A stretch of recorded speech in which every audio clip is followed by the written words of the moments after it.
সব কিছু করে লাস্ট মুহূর্তে আমি আর বাড়ির পূজাটাই দিতে পারলাম না। তো নমস্কার, আমি রিম্পা চলে আসলাম নতুন আরেকটা ভিডিও নিয়ে। বড়দের প্রণাম, ছোটদের অনেকটা ভালোবাসা জানিয়ে আমার ভিডিওটা শুরু করছি। হ্যাঁ বলবো, তোমাদেরকে সবটাই বলবো, তোমরা ফার্স্ট থেকে লাস্ট অব্দি ভিডিওটা দেখো, আশা করি ভালো লাগবে। আমার শাশুড়ি মাও বাড়িতে নেই, তো একা হাতে সব কিছু করতে হচ্ছে, কি করব। দীপাবলি সবার কেমন কাটছে? আমার তো বেশ ভালোই কাটছে। তো তিথি এখানে বলছে যে ঠাকুরের যদি একটা কাঁচা ফুল দিয়ে মালা বানানো যেত তাহলে ভালো লাগতো। তো বলাও শেষ, ওর কাজও করা শেষ, বানিয়ে এই যে মার গলে পরিয়ে দিল। আর কি বলে এগুলো, জাগনি জুগনি নাকি জানি না, তো ওদের গলায়ও পরিয়ে দিচ্ছে। মা তো এমনিতেই সুন্দর, ওকে যদি ফুলের মালা দিয়ে সাজানো যায় এতে তো আরও দ্বিগুণ সৌন্দর্য হয়ে যায়। উপোসের মধ্যে তীর্থ উপোস ছিল, তাছাড়া ছোট ছোট ছেলেগুলো উপোস ছিল। তো আমি কিন্তু কালী পূজার সময় উপোস নেই, কারণ আমি দুর্গা পূজার সময় উপোস ছিলাম, আমার শরীর প্রচণ্ড খারাপ হয়েছিল। বাড়িতে সন্ধ্যাবেলা কলা গাছ ফুল দিয়ে সাজানো শেষ। তো আমার পূজা দেওয়ারটা খালি শুধু বাকি ছিল, তাছাড়া সব কিছু কমপ্লিট। এরপর আসলাম শাড়ি পরে, আমি আর চিনি দুজনে পিঙ্কি পিঙ্কি হয়ে গেছি।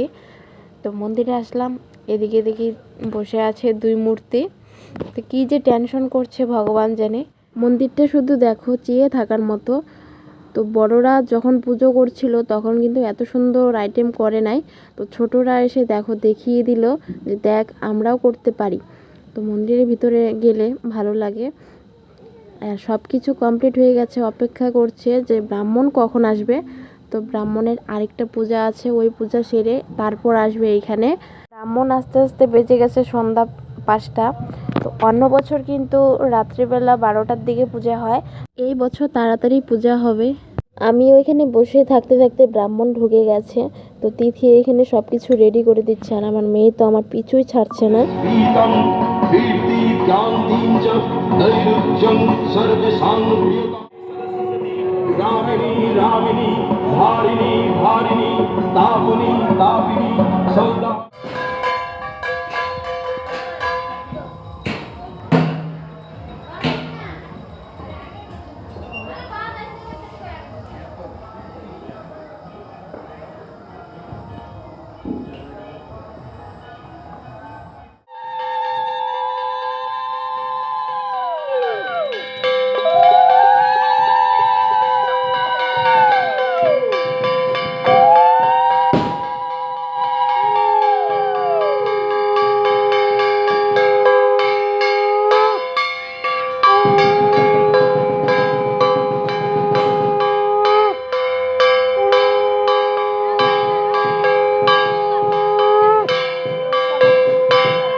सर्वमंत्रप्रभंजन सर्वादिष्टप्रवर्तन सर्वजन विनाशन सर्वदुःख विमोक्षण सर्वपापप्रणाशन सर्वदुःख विनाशन सर्वदेव महेश्वर सर्वदोष निवारण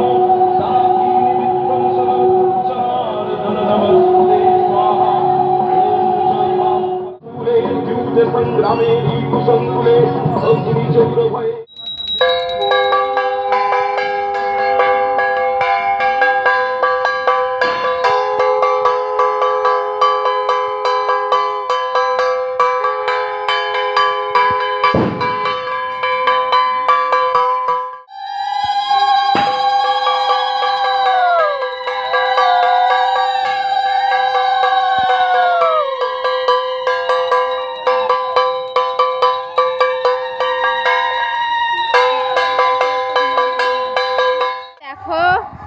মোমবাতি রেডি করছে, জ্বালাবে।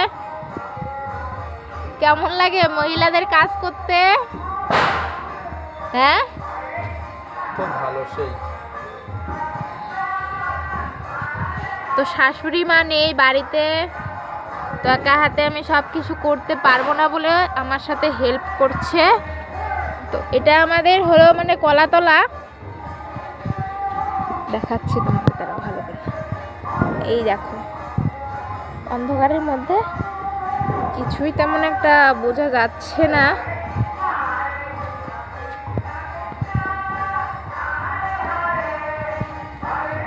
এখনো জ্বালানো হয়নি, একটু পরে জ্বালানো হবে, তখন দেখা যাবে যে সুন্দরটা।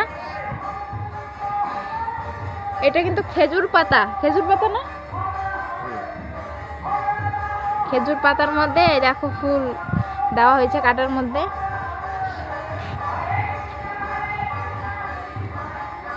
কখন জ্বালাবা? পরে জ্বালাবো, আগে পূজা দিই। এখন বলি আমি কেন পূজা দিতে পারলাম না। তো ব্যাপারটা হয়েছে এরকম, আমি শাড়ি পরেছি বলে মেয়ে আমার পিছু ছাড়ছে না, তাছাড়া আমার প্রচণ্ড মাথা ব্যথা করছে। তো বড় মশাইরও কিন্তু শরীরটা ভালো না, তো বললাম যে তুমিই দাও, আমি ওকে রাখি, এর জন্য আমি দিতে পারি নাই। সারাদিন শুধু চলছে দৌড়াদৌড়ি, মন্দিরে যাই আবার বাড়িতে আসি, তো এই নিয়ে আমার মাথা ব্যথা শুরু হয়েছে।